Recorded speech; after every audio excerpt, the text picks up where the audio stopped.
All right, Martin's big words. Everywhere in Martin's hometown, he saw the signs, white only. His mother said these signs were in all southern cities and towns in the United States. Every time Martin read the words, he felt bad, until he remembered what his mother said. You are as good as anyone. In church, Martin sang hymns. He read from the Bible. He listened to his father preach. These words made him feel better. When I grow up, I'm going to get big words too. Martin grew up.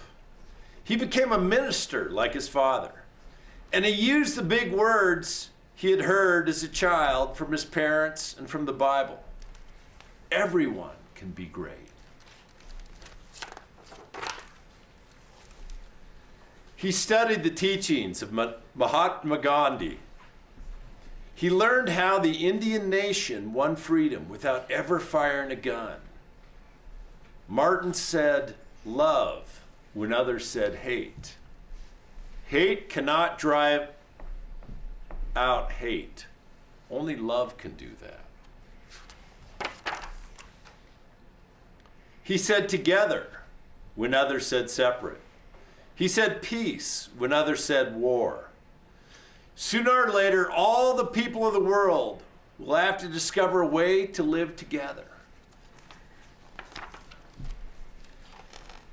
In 1955, on a cold December day in Montgomery, Alabama, Rosa Parks was coming home from work. A white man told her to get up from her seat on the bus so he could sit. She said no and was arrested. Montgomery's, and that's Montgomery, Alabama, Montgomery's black citizens learned of her arrest. It made them angry. They decided not to ride the buses until they could sit anywhere they wanted. For 381 days, they walked to work and school and church. They walked in rain and cold and in blistering heat. Martin walked with them and talked with them and sang with them and prayed with them until the white city leaders had to agree that they could sit anywhere they wanted. When the history books are written, someone will say, there lived black people who had the courage to stand up for their rights. In the next 10 years, black Americans all over the South protested for equal rights. Martin walked with them and talked with them and sang with them and prayed with them. White ministers told them to stop. Mayors and governors and police chiefs and judges ordered them to stop, but they kept marching. Wait, for years I've heard the word wait. We've waited more than 340 years for our rights.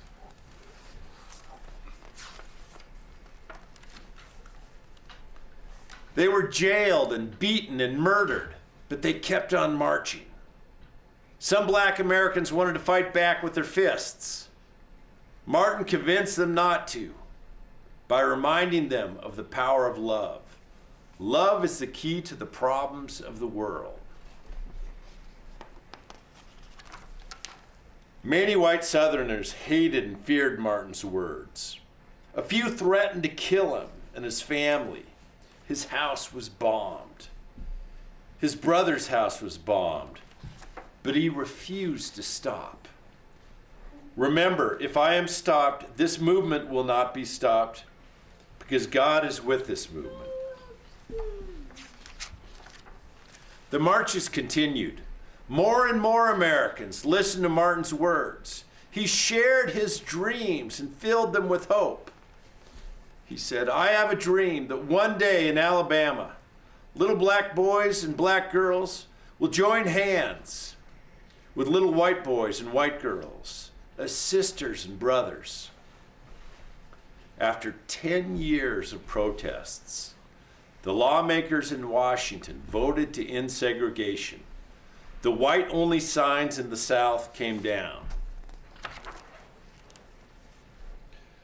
Dr. Martin Luther King Jr. cared about all Americans.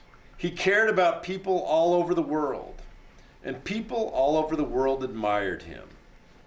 In 1964, he won the Nobel Peace Prize. He won it because he taught others to fight with words, not fists. Martin went wherever people needed help. In April 1968, he went to Memphis, Tennessee. He went to help garbage collectors who were on strike. He walked with them and talked with them and sang with them and prayed with them. On his second day there, he was shot. He died. His big words are alive for us today. Freedom and peace together. I have a dream. Love.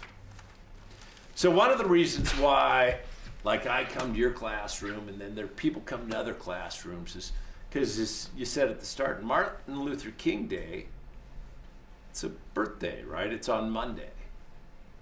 And it's to not only celebrate him, but also celebrate what he tried to teach us, but also service to one another, helping out one another like good friends do. But his life is something that did, even though it's a long time since he was shot, he tries to teach us things that even today we can learn. What did this book teach anybody? Yeah.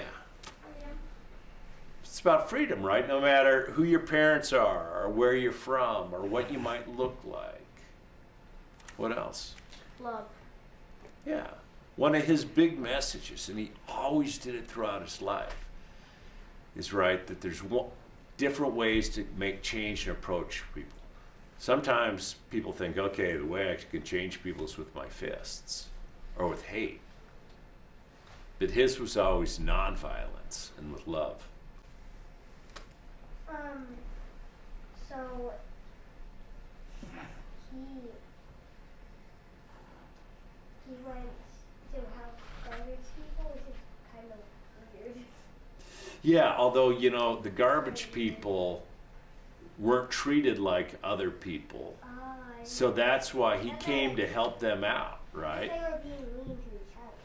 Well, the garbage people weren't necessarily being mean to each other. They were, again, being treated different if the color of their skin was different.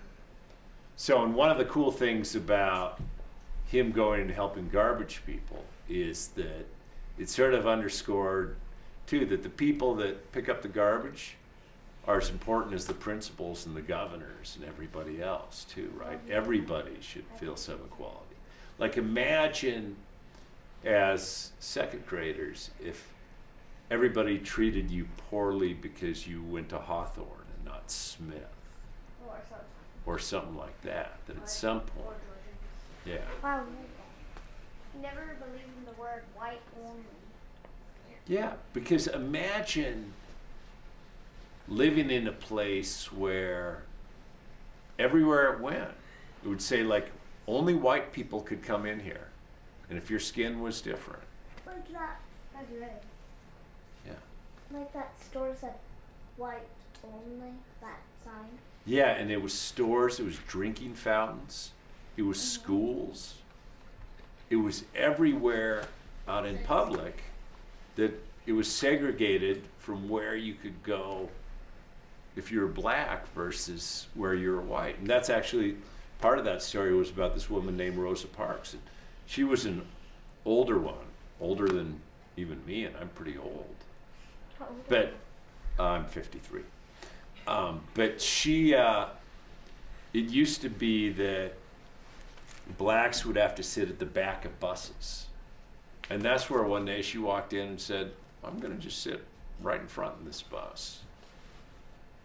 And through love and through the peace, as he said, 381 days, over a year, then people of color didn't ride buses to say, you can't tell me where I could sit in a bus just because of the color of my skin.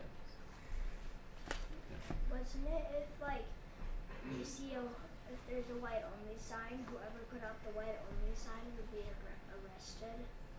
Well, it used to be that under just regular law, you could put up white only Yeah. and black only. So you could have segregated facilities. But that's when, and in large part because of this guy here, because of all of the work that he did, working with garbage men and women that wanted to ride the bus and working all across the country. Then Congress changed it so exactly it would be illegal on the one hand, or it would be illegal to say whites only. But still then, that's another thing, that just because you change laws, that doesn't always mean you change hearts, right? So even though the law was changed, it still took quite a while before, and in some places maybe it still is a work in progress to get it so that everybody has equality.